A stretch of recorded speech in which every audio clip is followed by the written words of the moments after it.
तो सवाल यही उठ रहा है कि सिफारती मार्ग पर क्या पस्त हो गया है पाकिस्तान, क्योंकि हिंदुस्तान की तरफ से जिस तरह के तमाम डिप्लोमेटिक कदम उठाए जा रहे हैं, जिस तरह से हमारे इंटरनेशनली तमाम जितने भी मुमालिक हैं उनसे जिस तरह के हमारे ताल्लुकात हैं, क्या इन सब में पाकिस्तान जो है वो पिछड़ता हुआ नजर आ रहा है इस महाज पर? इस पर हम बात करेंगे। इस पर बात करने के लिए हमारे साथ 3 खास मेहमान स्टूडियो में जुड़ गए। इनका तारुफ मैं आपसे कराना चाहूंगी। मेरे साथ कर्नल सतपाल सिंह राघव साहब मौजूद हैं, डिफेंस एक्सपर्ट के तौर पर। इसी के साथ ही अंबिकानंद सहाय जी, सीनियर जर्नलिस्ट मेरे साथ मौजूद हैं, और एसके वर्मा साहब, रिटायर्ड आईएएस और इंटरनल सिक्योरिटी एक्सपर्ट के तौर पर मेरे साथ मौजूद हैं। आप तीनों मेहमानों का बहुत बहुत इस्तकबाल है। एसके वर्मा साहब, शुरुआत में आपसे करना चाहूंगी, क्या आपको लग रहा है कि डिप्लोमेटिक तरीके से जिस तरह से हिंदुस्तान ने लगातार पाकिस्तान को अलग थलग किया है, और अगर हम देखते हैं सिफारती महाज पर, तो क्या आपको लग रहा है कि पाकिस्तान पस्त हुआ है? बिल्कुल बुसरा जी, मैं इतना जरूर कहना चाहूंगा कि इंडिया ने जिस तरह से स्टेप्स उठाए हैं और इंटरनेशनल अपनी लॉबी को तैयार किया है, अपने फ्रेंड्स को इस कॉन्फ्रेंस में लिया है कि वो यूएन में भी अजहर महमूद इनके खिलाफ, मतलब जो जैसे मोहम्मद के सरगना है उनके खिलाफ प्रस्ताव ला रहे हैं कि उनको टेररिस्ट, इंटरनेशनल टेररिस्ट डिक्लेयर किया जाए और उनकी संपत्तियों वगैरह को जब्त किया जाए। साथ ही साथ उन्होंने अपनी जो नेबरिंग कंट्रीज हैं उनको भी इवन जैसे सऊदी अरबिया है या उनके भी जो प्रिंस आए थे उनको भी अपने कॉन्फ्रेंस में लिया है। इसी की वजह से हमारी विदेश मंत्री आज शायद सऊदी अरबिया जा रही हैं, जबकि वो उसकी काउंसिल की मेंबर नहीं है जी। उसके बावजूद उनको बुलाया गया है और पाकिस्तान ये थ्रेट दे रहा है कि हम उसमें पार्टिसिपेट नहीं करेंगे अगर सुषमा जी वहां जाती हैं। यूएन के साथ साथ जहां हमारे साथ खड़े, मतलब ऑस्ट्रेलिया से लेके फ्रांस से लेके सभी लोग हमारे साथ फेवर में है और हमारे इस एक्ट को पॉजिटिव एक्ट बता रहे हैं और ये कह रहे हैं कि हमने अपने अधिकार क्षेत्र का ही प्रयोग किया है कि हमें टेररिस्ट के खिलाफ उनकी कमर तोड़ने के लिए जो आवश्यक था हमने उतना किया है।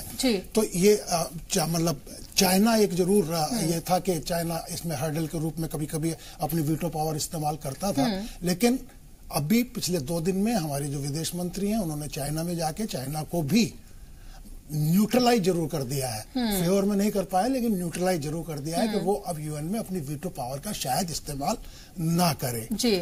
बिल्कुल पाकिस्तान को अलग थलग कर दिया गया है विदेश, जहां तक विदेशी नीति या हमारी स्ट्रेटेजी का सवाल है, जहां तक हमारी आर्म फोर्सेज का और प्रिपरेशन का सवाल है, उसमें भी हमने पाकिस्तान को काफी हद तक पीछे छोड़ दिया है जी। हम बिल्कुल प्रिपेयर्ड हैं किसी भी इवेंचुअलिटी को फेस करने के लिए। कल ये एग्जैक्टली इंफॉर्मेशन मेरे पास नहीं है, लेकिन मैं टीवी पे ही देख रहा था कि कल शायद जो 20 करीब F-16 ने अपने जो 10 किलोमीटर कॉरिडोर, जिसमें उनको बताना चाहिए था कि हम इसमें शॉर्टी लेंगे या इस वजह से यहाँ पर उड़ान भरेंगे, वो उन्होंने नहीं बताया और उसके बाद करीब 20 प्लेन उनके हमारी एलओसी या इंटरनेशनल बॉर्डर के अलोंग उड़े। क्या मकसद था उनका? क्या वो क्रॉस करके हमारे डिफेंस एस्टेब्लिशमेंट को हानि पहुंचाना चाहते थे? उसका अभी क्लियर नहीं है ना गवर्नमेंट की तरफ से। इनफैक्ट हेलीकॉप्टर्स भी 2 देखे गए हैं, उसी के अंदर देखे गए हैं जो बस घुसे और फौरन उनको भगा दिया गया, क्योंकि हमारी जाहिर सी बात है कि फौज मुस्तैद है। हमारा मिग 21 ने विद इन ए मिनट उनको मार भगाया किया है और उनको वहां से चेज आउट भी किया है, भगाया भी है। और उसमें हमारी एक इवेंचुअल मतलब एक दुर्घटना हुई है कि हमारा एक मिग 21 मतलब उनके उसमें जाके एरिया में जाके क्रैश हुआ या शॉट डाउन हुआ और हमारा पायलट दुर्भाग्यवश वहां पर है उनकी कस्टडी में। और मेरा अपना मानना है कि पाकिस्तान जितनी भी हमारी जिनेवा ट्रीटी है और इंटरनेशनल ट्रीटीज है जिसमें वार ऑफ प्रिजनर्स के बारे में या इस तरह से पायलट एक्सीडेंटली अगर दूसरी तरफ चला जाता है कोई, उसके बारे में जो भी वहाँ प्राविधान है उनका वो पालन करेगा। ऐसा नहीं है कि उसको मतलब टॉर्चर करे या उसको, क्योंकि बातें तो अभी बहुत बड़ी बड़ी की जा रही है और वीडियोज भी आ रही है। बिल्कुल, वहाँ पे एक तरह से जो अमन परस्त लोग हैं उधर भी वो भी एक तरह से कैंपेन चला रहे हैं। देखिए और इस समय पाकिस्तान इतना इंटरनेशनल दबाव में है और साथ ही साथ वो वहाँ की आम जनता के भी दबाव में है, एज वेल एज वहाँ की जो संसद है उसमें भी उनके क्योंकि हाय के नारे लग चुके हैं अपोजिशन जो पार्टीज इन्होंने की है, तो वो अपना फेस सेविंग करने के लिए वो एक्ट करने की कोशिश करेंगे। उन्होंने किया एक एक्ट, लेकिन मैं नहीं समझता कि पायलट के बारे में जो हमारी इंटरनेशनल ट्रीटी है, जो प्राविधान है, उनका बहुत बड़ा उल्लंघन पाकिस्तान कर पाएगा। पाकिस्तान ने खुद क्लेम किया है कि वो पायलट उनके पास है, और जब क्लेम कर दिया, जब क्लेम कर लिया है, तो ऐसी दशा में उसको हार्म पहुंचाना या बहुत ज्यादा उसके साथ, और एक और जो सबसे लेटेस्ट जो वीडियो जारी किया गया है उसमें बाकायदा तौर पर वो चाय पीते हुए नजर आ रहे हैं। नहीं, अमानवीय हरकत भी करना अब मतलब उसके लिए कठिन होगा पाकिस्तान के लिए, लेकिन पाकिस्तान क्योंकि दोगली नीति पर वो सदा विश्वास करता रहा, सही बात है, बोलते कुछ है करते कुछ है, उसके बावजूद हमें ये विश्वास है कि बहुत जल्दी शायद हम अपने पायलट को। जी कर्नल संतपाल जी, आपको क्या लग रहा है कि हमारी लड़ाई किसी मुल्क से तो नहीं है, जो हिंदुस्तान जो लड़ाई लड़ रहा है पाकिस्तान के खिलाफ तो नहीं लड़ रहा है, ना उसके आवाम के खिलाफ लड़ रहा है। हिंदुस्तान जो लड़ाई लड़ रहा है वो दरअसल दहशतगर्दी के खिलाफ लड़ रहा है, और वही हमने पैगाम भी दिया है, एयर स्ट्राइक भी की है, तो हमने उसमें क्लियर ये पैगाम दिया है।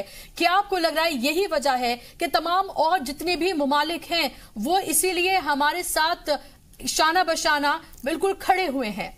जी, हमने आतंकवाद को अपने शौर्य, पराक्रम और अदम साहस, जिसमें दोनों फ्रंट पे, political front, diplomatical front and military front, हमने एक बहुत अच्छा जवाब दिया है, और हमने नैतिकता का भी मूल्य दिखाया है अंतर्राष्ट्रीय स्तर पे, नॉट ओनली इन पाकिस्तान, और बाकी लोगों को बताया कि हमने कोई भी ठिकानों पे जहां पे जनमानस है वहां पे कोई नुकसान नहीं पहुंचाया। और हम हमारा जो उद्देश्य है पूरे देश का कि सिर्फ आतंकवाद साउथ ईस्ट एशिया में खत्म हो जाना चाहिए और वर्ल्ड में भी खत्म होना चाहिए। और मैं आर्मी से हूं, ये बताना चाहता हूं पूरे देशवासियों को और इंटरनेशनल कम्युनिटी को, जहां भी आपने हमको यूज किया, IPKF को यूज किया, इंडियन पीस कीपिंग फोर्स को यूज किया है, हमने वहां पे नैतिकता पे काम किया है, और हमारा ट्रैक रिकॉर्ड इंटरनेशनली बहुत अच्छा रहा है, और हमारी डिमांड रही है right from first world war, second world war, that हमारा डिफरेंट था, लेकिन उसके बाद भी इंडियन सोल्जर्स को वहां पे लगाया गया, वहां पे मानव अधिकारों की हमेशा जो है इज्जत की है, हमने एक अपना धर्म माना है, हमने ये एक मैसेज दे दिया है।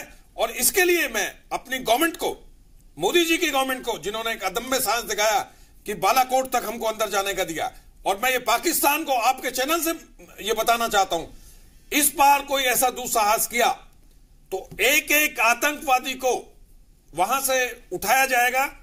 पहले भी हमारे आर्मी चीफ जब उस्मान बिन लादेन को उठाया था, नेक्स्ट डे प्रिंट मीडिया और इलेक्ट्रॉनिक मीडिया ने बताया था, तीनों आर्मी चीफ ने स्टेटमेंट दिया है ओपन देश के अंदर कि हमारी कैपेबिलिटीज हैं कि उनको उठाने के लिए। आज पाकिस्तान को फेस सेविंग करना पड़ रहा है कि एक तो वो उनको अपनी आर्मी का हिस्सा मानते हैं, उनकी आर्मी का हिस्सा है कि उनको छिपा छिपा के, बट मैं आपके चैनल के माध्यम से कह रहा हूं कि हमारी military intelligence plus raw and other intelligence agency वो निकाल के ले आएंगी। ये हमारे को पॉलिटिकल विल हुआ, जैसे जेटली साहब ने ऑलरेडी संकेत दे दिए। हम चाहते हैं एक डेमोक्रेटिक, मैच्योर डेमोक्रेटिक कंट्री होने के नाते हम पीस चाहते हैं, हम एक पीस का मैसेज देना चाहते हैं, वर्ल्ड पीस का मैसेज देना चाहते हैं, हम एक नैतिकता का मैसेज देना चाहते हैं। तो मैं ये आपके चैनल के माध्यम से वर्ल्ड कम्युनिटी को मैसेज दे रहा हूं कि पीस चाहिए, और पीस के लिए उनको अपने तरीके बदलने पड़ेंगे। जी, जाहिर सी बात है। अंबिकानंद सहाय जी, जब हमने देखा कि हमारे पायलट जो है पाकिस्तान के कब्जे में चले गए, उसके बाद से हमने देखा कि इमरान खान सामने आए, उन्होंने कहा कि वार किसी जंग जो है वो किसी मसले का हल नहीं है, बड़ी बड़ी बातें उन्होंने की, अमन की बात की, सब कुछ किया। आप देखें उसके बाद क्या हुआ, उसके बाद समझौता एक्सप्रेस रोकी गई, उसके बाद हमने देखा कि वहां से फिर से लगातार खिलाफ वर्जी की गई सीज फायर की। इसके अलावा आज भी उनके 2 हेलीकॉप्टर जो हैं वो देखने को मिले हैं। तो आप ये देखें कि आप एक तरफ अमन की बात करते हैं, आप कहते हैं कि जंग किसी चीज का इलाज नहीं है, और आप दूसरी तरफ अपनी ही बात को पलटते हुए तमाम चीजें कर रहे हैं जो आप करते आए हैं। बहुत महत्वपूर्ण सवाल है बुशरा जी। आपने इमरान खान साहब के बदले सुर की चर्चा की। इस बात को समझने का प्रयास करना चाहिए कि ये सुर क्यों बदले हैं। अगर हम वो कार्रवाई नहीं करते बालाकोट पे जी, तो क्या ये सुर बदलते?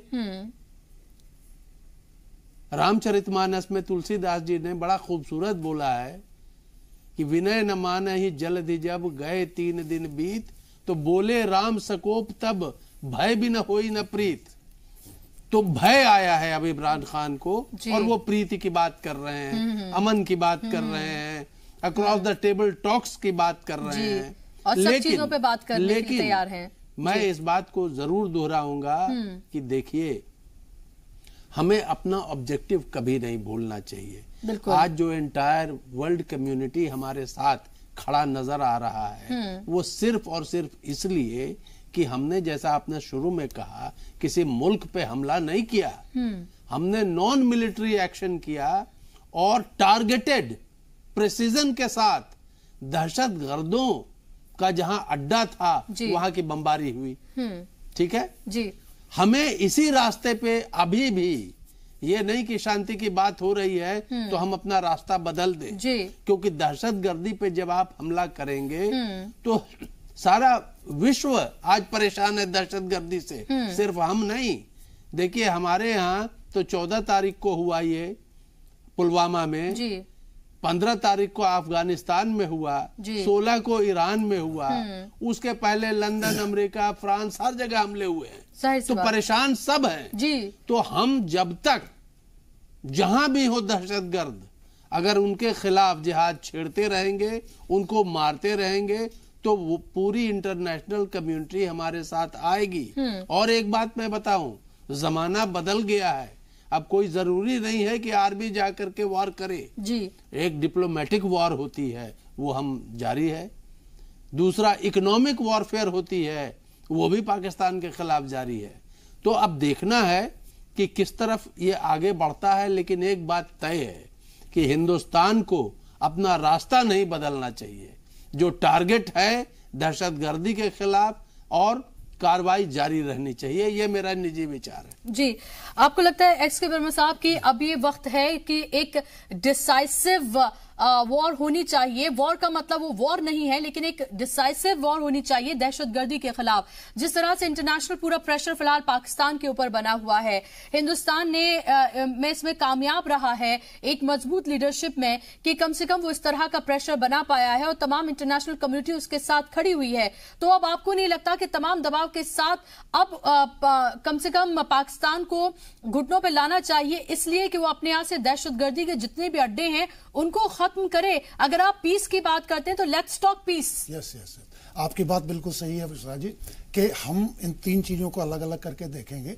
एक तो मसला जो सबसे पहले पब्लिक के दिमाग में चल रहा है वो है पायलट को लेकर जी। पायलट को लेके हम कोई भी सौदा नहीं करेंगे जी। सौदा करना भी नहीं चाहिए गवर्नमेंट को। पायलट को उनको वापस करना होगा।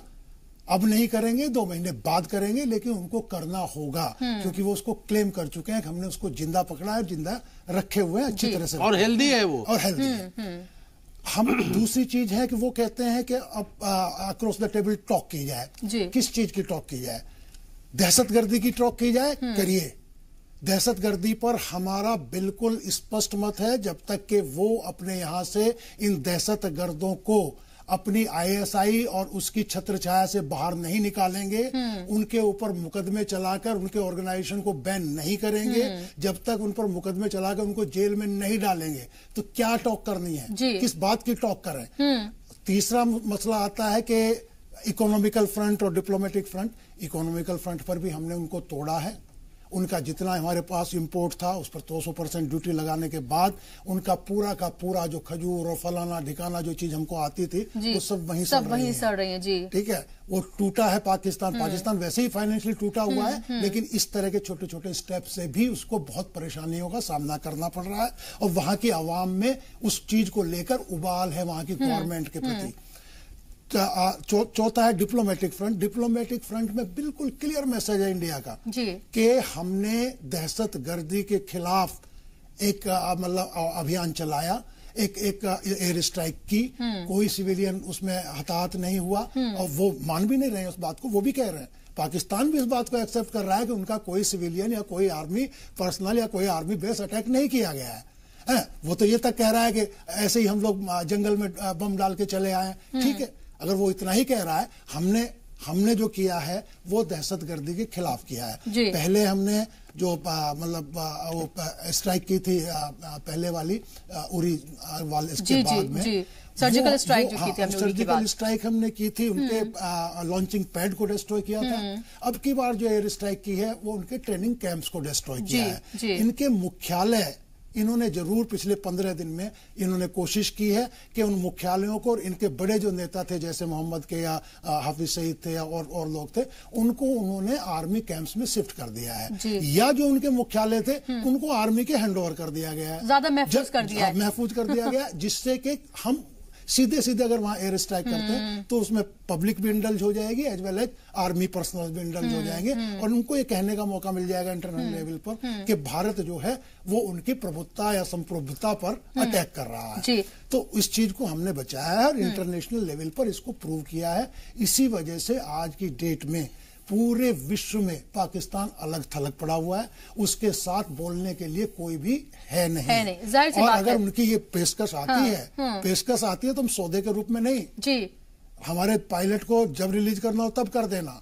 अगर आपको अक्रॉस द टेबल को वो करना है तो पहले दिखाइए, करके दिखाइए। आप टेररिस्ट अपने ऑर्गेनाइजेशन को बैन तो करिए, आप टेररिस्ट ऑर्गेनाइजेशन के हेड्स पर मुकदमा तो चलाना शुरू कीजिए, उसके बाद आइए बैठ के बात करते हैं। और जबानी तो आप बहुत बातें कर चुके हैं, लफ्ज़ी आप बहुत कर चुके हैं, अब प्रैक्टिकल बात करने का वक्त आया। अगर आप ये कहते हैं कि लेट्स टॉक, अगर आप कश्मीर की बात, किसी की बात नहीं करना चाहते, इमरान खान ने कहा था कि आप दहशतगर्दी को बात करना चाहते हैं, तो चलिए दहशतगर्दी को लेकर पहले बात करते हैं, लेकिन बात किस तरह से करते हैं, क्या बात करना चाहते हैं आप, पहले कुछ करके तो दिखाइए, तभी तो हमारी तरफ से बातचीत शुरू होगी। या हमेशा आपने ये समझा हुआ है कि आप इस तरह की बातें करते रहेंगे, हमें बेवकूफ बनाते रहेंगे। अब ये सब कुछ चलने वाला बिल्कुल भी नहीं है, ये हिंदुस्तान ने क्लियर मैसेज दे दिया है। अंबिकानंद सहाय जी, अगर हम देखें, ये कहा गया था पहले हिंदुस्तान की तरफ से कि इस बार कोई सबूत नहीं दिया जाएगा क्योंकि तमाम चीजें बिल्कुल आईने की तरह साफ हैं। पाकिस्तान लगातार कहता रहा, इंटरनेशनल बरादरी में भी उसने जाकर कहा कि भाई सबूत दीजिए। आखिरकार हिंदुस्तान ने उसे अब डोजियर जो है जैश ए मोहम्मद को लेकर सौंप दिया है, तो अब तो कोई बहाना उसके पास रहा ही नहीं है। वहां से कह भी दिया गया है ऑफिशियली कि दे हैव एक्सेप्टेड इट, उनको मिल गया है, तो अब ऐसे में तो कोई बहाना भी नहीं रह गया उसके पास। जब डोजियर दे दिया हमने, तो अब ऐसे में तो अब उसे कार्रवाई करनी पड़ेगी। तो एक चीज जिसको लेकर बहुत ज्यादा बातें कर रहा था वो भी हमने खत्म कर दिया। देखिए बुशरा जी, एक पुरानी कहावत है कि सोते हुए आदमी को तो आप जगा सकती हैं जी, जागे हुए आदमी को कैसे जगाइएगा जी। जो सोने की नकल कर रहा है वो जागा हुआ है, उसको क्या जगाइएगा? ठीक है ना। तो ये डॉसियर की बातें, ये सब कहने और सुनने की बातें हैं। वो कार्रवाई नहीं करना चाहते थे, अब तक उन्होंने नहीं किया, लेकिन फिर भी इमरान खान साहब चीख के कह रहे हैं कि भाई एक्शनेबल सबूत दीजिए तो हम कार्रवाई करें। चलिए भाई साहब, एक बार और दे दिया गया, लेकिन मैं इससे आश्वस्त नहीं हूं कि अब वो कोई कार्रवाई करेंगे। कार्रवाई करेंगे तो फिर मैं कह रहा हूं सिर्फ भय के कारण करेंगे। दूसरी भय है कि कहीं बलूचिस्तान, सिंध, बाल्टिस्तान सब हाथ से न चला जाए, इस बात का भय हो सकता है। तीसरी और बड़ी भय है कि वहां की आवाम कहीं उन्हीं को न खदेड़ दे, ये एक भय हो सकता है। तो भय कारण है, लेकिन इन सबसे बड़ा एक भय और है।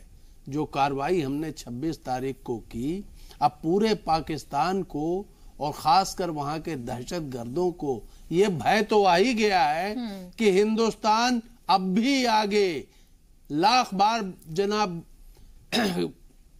डोनाल्ड ट्रंप बोलते रहे जी, लेकिन हिंदुस्तान दहशतगर्दों के खिलाफ जो कार्रवाई कर रहा है वो दरवाजा बंद नहीं हुआ है जी। ये अजहर मसूद जहां भी छिपे और जितने दहशतगर्द हैं जहां भी छिपे हम जाके मार सकते हैं, ठीक उसी तरह जैसे उसामा बिन लादेन के साथ अमेरिका ने किया। तो ये बहुत बड़ा भय है। और एक बात मैं याद दिलाऊं कि वहां की इंटरनल पॉलिटिक्स जो है वो बहुत महत्वपूर्ण है। इस बात को समझना कि इमरान खान साहब सत्ता पे आए तो एक तरफ आर्मी का समर्थन था और दूसरी तरफ इन दहशतगर्दों का उनको समर्थन था। जी, और ये सब जानते हैं, ये कोई छुपी हुई बात नहीं है। सबको हमवार करके उन्होंने किया है। जी। तो अब जब दहशतगर्दों पे चोट हुई है, और याद रखिए कहां पे हुई है, खैबर पख्तूनख्वा में हुई है, जो स्ट्रॉन्ग होल्ड है खुद इमरान खान साहब का। तो इससे भय बहुत पैदा हुआ है, और जब आदमी भयभीत होगा तो वो सुलह की बात करता है, जो वो अब कर रहे हैं, और ये उनकी मजबूरी है। क्योंकि पूरा दुनिया जानता है, सारा जहां जानता है कि हम ताकत में बहुत बहुत आगे हैं पाकिस्तान से। हमें ये कहने की जरूरत ही नहीं है, हमें बार बार ये कहने की जरूरत नहीं, क्योंकि ये सबको पता है। बताता वो है जो ऐसा नहीं होता है, जो बड़ा नहीं होता है। बड़ों को बताने की जरूरत नहीं होती वो कितने बड़े हैं। संतपाल जी, अगर हम ये देखते हैं कि हमने ये भी बात सामने आई है कि एक तरह से अमेरिका ने पाकिस्तान को लताड़ लगाई है कि F-16 हमने आपको दूसरे मुल्क में जाकर ये सब कुछ करने के लिए नहीं दिए थे, बल्कि F-16 इसलिए दिए गए थे ताकि आप दहशतगर्दी के खिलाफ अगर इस तरह का कुछ भी होता है तो आप उसमें इस्तेमाल करेंगे। तो आपने जिनसे एक तरह से कहते हैं कि भीख में मिला हुआ है आपको जो चीज है, उसका इस्तेमाल आप किस चीज के लिए कर रहे हैं? मैडम, इन पाकिस्तान का जो पॉलिटिकल कोई कैरेक्टर नहीं है जी, और इवन मिलिट्री का भी कैरेक्टर नहीं है। आप ये देखिए कि कितनी जल्दी ये स्टेटमेंट बोलते हैं इमरान साहब, हम रिटेलिएट करने में सोचेंगे नहीं। उसके बाद कहते हैं हमें एक मौका चाहिए, हम कहते हैं टेबल पे बात करना चाहते हैं। तो पाकिस्तान की जो मिलिट्री है उसका भी मैं एक आईना आपको दिखा दूं, कैरेक्टर जो मॉरल जो है उनके, जो मेजर जनरल साहब कहते हैं, जो उनके स्पोक्स पर्सन है, कि हमारा तो हुआ ही नहीं है। फिर उसके बाद में ये चेंज करते हैं और सही ऑपरेशन चलाते हैं। मैं आपके माध्यम से ये कहना चाहता हूं कि पाकिस्तान जो एक रोग स्टेट है, और जिस हिसाब से जो पाकिस्तान को जो चल रहा है, it is just a skeleton government, it is not a government. Skeleton एक वो है कि स्केलेटन पे एक ऑक्सीजन जो आर्मी देती रहती है और उसमें वो चलता रहता है जी। और जो महत्वपूर्ण बात ये मैं आपके माध्यम से बोलना चाहता हूं कि पाकिस्तान की जो अमन चाहने वाले लोग हैं वो इनसे बड़े तकलीफ में है। इवन पॉलिटिकल पार्टी ने भी बोल दिया है वो काफी तकलीफ में है। मैं ये विनती करूंगा जो पाकिस्तानी लोग इस चैनल को देख रहे हैं कि आप एक ऐसा वहां माहौल लाइए जो इनको एक मजबूर करे, और हम दोनों, हमारा जो देश है वो पहले से ही शांति प्रिय देश है, बिल्कुल, और नैतिकता में रहे। और ट्रंप साहब ने आज जो मैसेज दिया है, वो पहले भी मैसेज दिया कि उन्होंने आज भी मैसेज दिया है, इंडिया अभी पूरा बैलेंस व्यू लेगा और सबसे पहले कहेगा कि इनको जो है पनिशमेंट होनी चाहिए, सीरियस पनिशमेंट, कठोर से कठोर कदम। जब भी आतंक के जो कैंप हटेंगे नहीं और कोई हादसा नहीं होगा, तभी इंडिया एक पावर है, ये एंश्योर करेगा साउथ ईस्ट एशिया में आतंकवाद कुचल जाए। जी, वीके वर्मा जी, एसके वर्मा साहब, मैं आपसे ये जानना चाहती हूँ कि अभी अगर ओआईसी की अगर हम बात करते हैं और हम देखते हैं कि पाकिस्तान जो है एक बहुत अहम उसका हिस्सा है और एक मजबूत कंट्री की तरह वहां पर है, जो इस्लामिक कंट्रीज का पूरा ये ग्रुप है।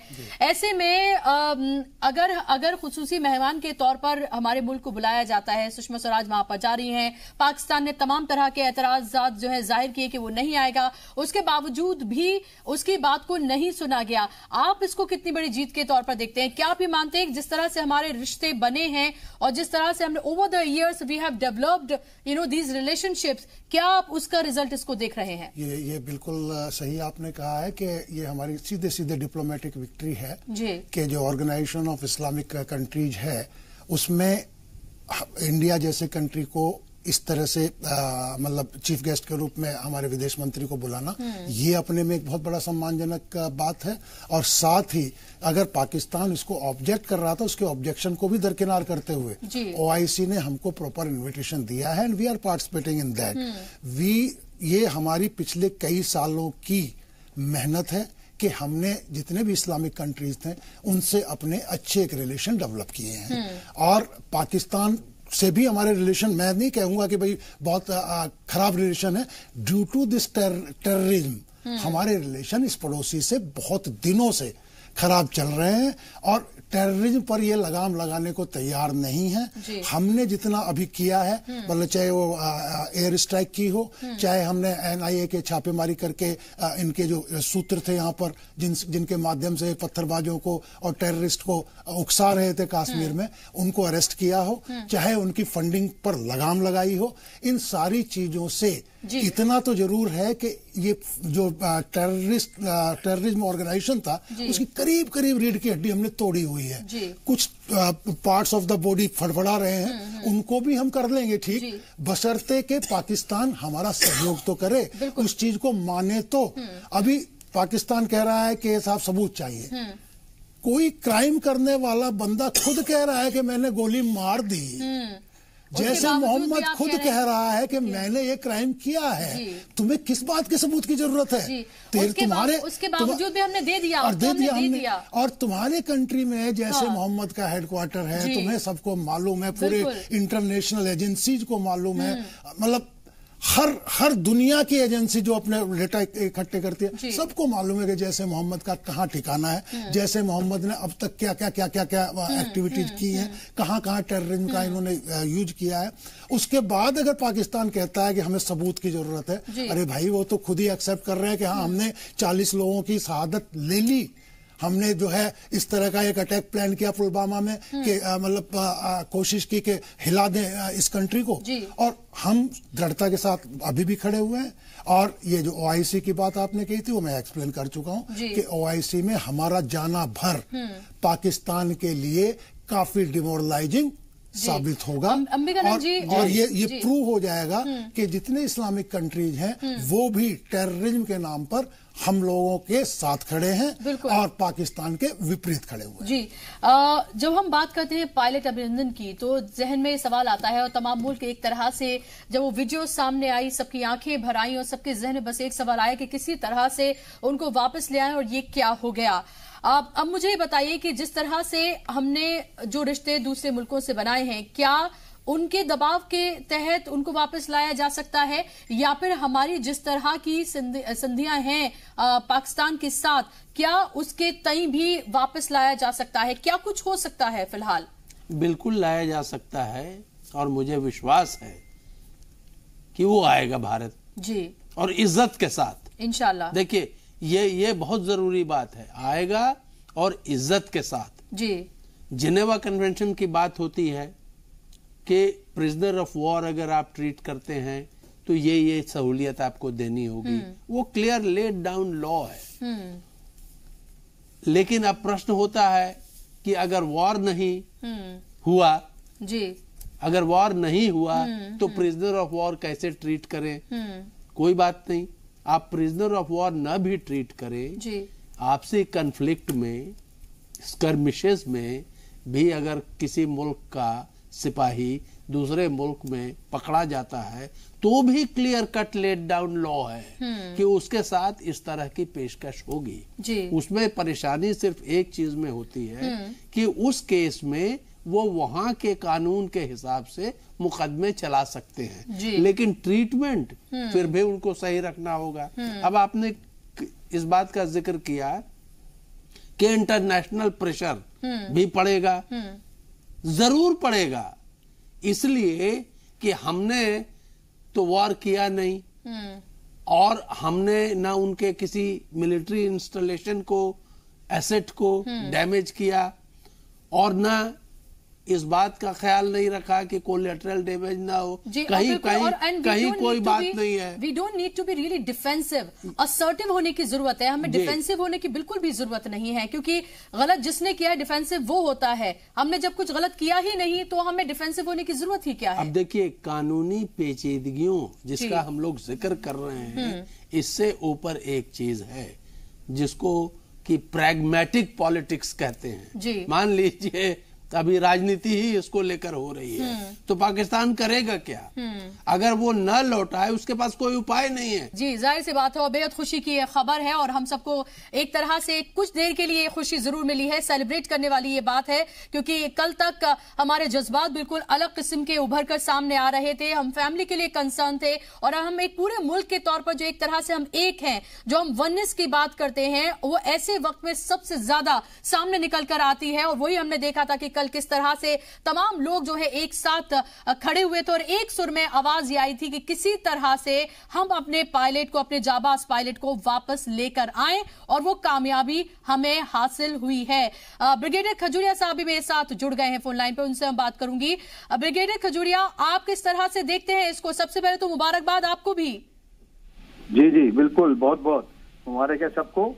एक मुबारक मौका है हम सबके लिए जी। एक ये पॉजिटिव डेवलपमेंट जो हुई है आज, और बहुत जल्द हुई है। शायद मुझे इतनी उम्मीद नहीं थी कि पाकिस्तान इस कदर इतनी जल्दी एकदम जो हमारी शर्त थी कि पहले उसको वापस करें, वो पूरी करेगा। लेकिन आज उन्हें जो ऐलान किया है, मैं अपनी तरफ से ये कहूंगा कि ये हमारे लिए एक जीत भी है।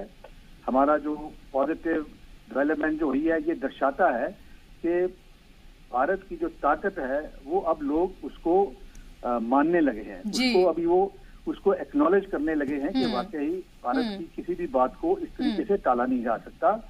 और क्योंकि ये जो हमारा पाकिस्तान को ये शायद लग गया है कि अब इंडिया है, इट मीन्स बिजनेस, यानी कि ये इस तरीके से छोटी मोटी हरकतों से, या उन्होंने कह दिया कि हम भी बात करने के लिए तैयार हैं। क्या हम इसको पाकिस्तान के इमरान खान के गुडविल जेस्चर की तरह इसको हम देखें? यस, एक तो मैं कहूंगा कि yes, it's a goodwill gesture, but साथ ही में शायद उनको ये भी लग रहा है कि अभी किसी भी तरीके से हम ऐसा कार्रवाई ना करें जिससे कि इंडिया को मौका मिल जाए कि वो हमारे पे और कोई कार्रवाई करे। वो हर मुमकिन कोशिश कर रहे हैं कि इस जंग को, या जो भी कार्रवाई हो रही है, इसको अभी वापस लिया जाए और इसको एस्केलेशन ना हो, क्योंकि वो एस्केलेशन को बर्दाश्त नहीं कर पाएंगे। इंडिया के लिए कोई प्रॉब्लम नहीं है, लेकिन पाकिस्तान इसको नहीं कर क्या ब्रिगेडियर खजूरिया, आपको ये भी लग रहा है कि एक उनके मुल्क में भी अगर हम देखें तो वहां पर भी जो अमन परस्त लोग हैं उनकी तरफ से भी एक तरह की मुहिम चलाई गई थी? इसके अलावा जो अवाम का एक प्रेशर है, क्या उसके तहत भी ये किया गया है? क्योंकि कोई भी मुल्क वार नहीं चाहता है, कोई मुल्क नहीं चाहता कि कहीं पर जंग हो, और खासतौर पर पाकिस्तान के जिस तरह के हालात हैं, जिस दुश्वारी से वो बाहर निकल रहा है, इकोनॉमिक जो उसकी कंडीशन है, उसमें वो तो बिल्कुल ही अफोर्ड नहीं कर सकता है। बिल्कुल, मैं ये आपसे पूरा सहमत हूँ कि वहाँ का अवाम बहुत अच्छा है। पाकिस्तान का मैं कहता हूँ पूरे तकरीबन सारे अवाम जो है वो तो खुशहाली चाहते हैं, अमन चाहते हैं, शांति चाहते हैं, इंडिया के साथ अच्छे रिलेशन चाहते हैं। लेकिन ये सिर्फ कुछ लोगों की जो आप राजनीतिक या आर्मी की जो उनका फौज है, उनकी जो कुछ अपनी ख्याल है, जो उनका काम करने का तरीका है, ताकत में रहने का एक उनका ये जरिया है, और जो दहशतगर्द लोग वहाँ पल रहे हैं, ये सिर्फ और आर्मी की वजह से या ISI की वजह से, ये उनके लिए एक बिजनेस बना हुआ है। तो वो नहीं चाहते इसको कम करना, बल्कि पाकिस्तानी अवाम तो बिल्कुल चाहता है कि वो अमन के साथ रहे। तो शायद ये उनका भी प्रेशर होगा कि उसकी क्यों इस तरह से जंग कर रहे हैं, या पायलट को क्यों उन्होंने रोका है, उनको भेजा जाए। तो मैं तो ये भी करूंगी कि पाकिस्तान की जो जनता है, अवाम है, उनको उनका भी हाथ है इसमें, और उसके लिए वो हमें एक्नॉलेज करना चाहिए। They have done a good job. जी, जाहिर सी बात है कि अगर हम चाहते हैं कि रिश्ते हमवार हों, अगर हम चाहते हैं दोनों तरफ अमन बने, तो हमें ये हमारी तरफ से भी इस तरह के जेस्चर होने की जरूरत है। और ये सीधे तौर पर देखा जा सकता है कि ये हिंदुस्तान का पूरे तौर पर हमें देखें कि एक दबाव है, बैनुल अक़वामी दबाव जिस तरह से हमारी तरफ से बनाया गया है, और खुद हम एक मुल्क के तौर पर जिस तरह से मजबूत हुए हैं, उसका भी एक नतीजा देखने को मिला है। ब्रिगेडियर खजूरिया, बहुत बहुत शुक्रिया आपका हमारे साथ बात करने के लिए। और हम ये बता दें कि अब से कुछ देर बाद 5 बजे पहले से डिसाइडेड था कि सेना की तीनों जो अफवाज है उनकी प्रेस कॉन्फ्रेंस भी 5 बजे होगी। 6:30 बजे काबीना की मीटिंग होने वाली है वजीर आजम के घर पर, और उससे पहले ये खुशी की खबर आई है, ये मुबारक खबर आई है। जाहिर सी बात है, न सिर्फ पायलट अभिनंदन जो है उनकी फैमिली के लिए, बल्कि इस पूरे मुल्क के लिए, क्योंकि लगातार जो है वो दुआएं की जा रही थी, लगातार दुआओं में हाथ उठ रहे थे, हवन किए जा रहे थे। और ये आस लगाई जा रही थी कि वो जल्द से जल्द वापस आए, लेकिन शायद इतनी जल्दी की उम्मीद नहीं थी जितनी जल्दी ये खुशी की खबर आई है। कर्नल साहब, क्या इतनी जल्दी उम्मीद थी? क्या वाकई में लग रहा था इतनी जल्दी इतनी अच्छी खबर आएगी? बिल्कुल मैडम, जो आज माहौल है और जब भी हम देखते हैं, मैं बॉर्डर पे रहा हूं, हमारे पशु भी चले जाते हैं, वो इतनी जल्दी वापस नहीं करते। ये मैं आपको एग्जांपल दे रहा हूं। पाकिस्तान जो है, हम फ्लैग मीटिंग करते हैं, कोई गलती से वहां क्रॉस कर जाता है, आज तो फेंसिंग हो गई है, नहीं पहले वो नहीं कर रहे, फ्लैग मीटिंग करेंगे, सब देखेंगे, ये करेंगे, फिर अगले दिन बीएसएफ से बातचीत करते हैं। तो पाकिस्तान जो है वो बिल्कुल घबरा चुका है, डी एस्केलेट करना चाहता है, और डी एस्केलेट का ये उसके पास में ट्रम्प कार्ड था कि इतनी जल्दी वो नहीं करते। आप कारगिल वार का भी देख लीजिएगा, नीचे देखता गए थे, उनको भी 1 वीक लग गया था, पर इमीडिएटली ही want to de-escalate, and बहुत ही अच्छा माहौल है और ये डिप्लोमेटिक जीत है जी। ये हमारे देश की राजनीतिक विल पावर की, राजनीतिक्स की, और जो हमारे देशवासियों की, ये एक अपने आप में जीत है, अमन की जीत है। और ये वर्ल्ड को भी मैसेज गया है कि India is a super regional power in south east Asia. G S के वर्मा साहब, क्या जो एक गुडविल जेस्चर की तरह से हम इसको देख सकते हैं, और हम ये भी देख सकते हैं कि अगर उनकी तरफ से कोई गुडविल जेस्चर किया गया, दबाव में सही, हमारी ताकत देख के सही, अब हमें भी एक तरह से उसी तरह से जवाब देने की जरूरत है। दो चीजें बिल्कुल गुडविल जेस्चर के रूप में इसको देखा जाना चाहिए, और मैं एज ए न्यूट्रल मैन ये जरूर कहूंगा कि इमरान खान के इस फैसले का हमें स्वागत करना चाहिए। हम स्वागत करते हैं इस फैसले का, और आगे अगर अक्रॉस द टेबल वो टेररिज्म पे बात करना चाहें, कश्मीर पर नहीं जी, टेररिज्म पे बात करना चाहें, जो उन्होंने तो कहा है, उनका स्वागत है। बिल्कुल बातचीत के दरवाजे खुले हुए हैं इंडिया की तरफ से। जी, जाहिर सी बात है कि बातचीत के दरवाजे खुलने चाहिए, और टेररिज्म पर अगर वो बात करना चाहते हैं, जिसको लेकर उन्होंने कहा है कि अगर आप कश्मीर पे बात नहीं करना चाहते अभी तो कोई बात नहीं, अगर आप दहशतगर्दी पे बात करना चाहते हैं तो चलिए दहशतगर्दी पर ही आप बात कर लीजिए, लेकिन कतनी और करनी में उनके फर्क नहीं होना चाहिए, क्योंकि हिंदुस्तान ने हमेशा बड़ा दिल दिखाया है, हिंदुस्तान ने हमेशा ये बताया है कि हम बड़े हैं और बड़े होकर दिखाते हैं। लेकिन अब जिस तरह से ये खबर आई है, जरूर सुकून देने वाली है कि पायलट अभिनंदन जो हैं उनको रिहा किया जाएगा। लगातार हम जिस तरह के वीडियोस आए थे उनको पकड़ने के बाद, वो बहुत ज्यादा बेचैन करने वाले थे, परेशान करने वाले थे। हर मुल्क का हर बाशिंदा जो है परेशान था, फिक्रमंद था, दुआएं कर रहा था, और ये आस लगा रहा था कि जल्द से जल्द ऐसा किया जाए। कई तरह की कैंपेन्स भी चलाई गई, उस मुल्क में भी चलाई गई, और हमारे यहाँ तो चलाई ही गई, जाहिर सी बात है। और ऐसे में भारत माँ का लाल जो है वो कल वापस आएगा, और इससे ज्यादा खुशी की खबर शायद अब तक नहीं हो सकती थी जो हमें आज मिली है। और इसको एक गुडविल जेस्चर की तरह देखें, उस तरह से देख सकते हैं, और उन लोगों का भी शुक्रिया अदा किया जा सकता है उस मुल्क में, पाकिस्तान में, जिन्होंने अगर इस तरह की जो कैंपेन उन्होंने चलाई है। अंबिकानंद सहाय जी, किस तरह से और आप इसको देखेंगे, क्योंकि जितनी 2 दिन के अंदर हम ये देखें कि अभी तक तो ये लग रहा था कि चलिए बात करना शायद कोई शुरू करेगा, शायद इधर से बात होगी, उधर से बात होगी, फिर चीजें आगे बढ़ेंगी, इन सब चीजों में भी लंबी बात हो जाएगी। अभी हम ही लोग ही ये बात कर रहे थे, और अभी आप देखें कि इस तरह की खबर आ गई, तो ये तो काफी बड़ी जीत है। और इसको इस तरह से भी देखें कि हिंदुस्तान किस तरह से मजबूत हुआ है, और हिंदुस्तान किस तरह से अपना दबदबा उसने कायम रखा है, ना सिर्फ हमारे पड़ोसियों में बल्कि जो बड़े बड़े मुल्क हैं वहां पर भी। बातचीत से पहले एक चीज मैं कहना चाह रहा था कि बातचीत से पहले पाकिस्तान एक और गुडविल जेस्चर दिखा दे कि 1-2 कार्रवाई अपने टेररिज्म जो कैंप्स हैं उन पे कर दे। और एक हाफिज सईद हैं या अजहर मसूद वो हैं, अरे उनको कम से कम कहीं ना कहीं जेल वेल में डाल के उसके बाद बात करें ना, आगे उससे पहले ही बातचीत करेंगे। खाना पूर्ति के लिए खाली हाफिज सईद की तंजीमों को बंद करके दूसरे नाम से ना चलवाएं। इस निर्णय का, पाकिस्तान के इस निर्णय का स्वागत कर रहा हूँ, लेकिन साथ ही साथ मेरी सलाह है, अपील है पाकिस्तान से भी कि कुछ कार्रवाई करके उसके बाद अक्रॉस द टेबल बैठे।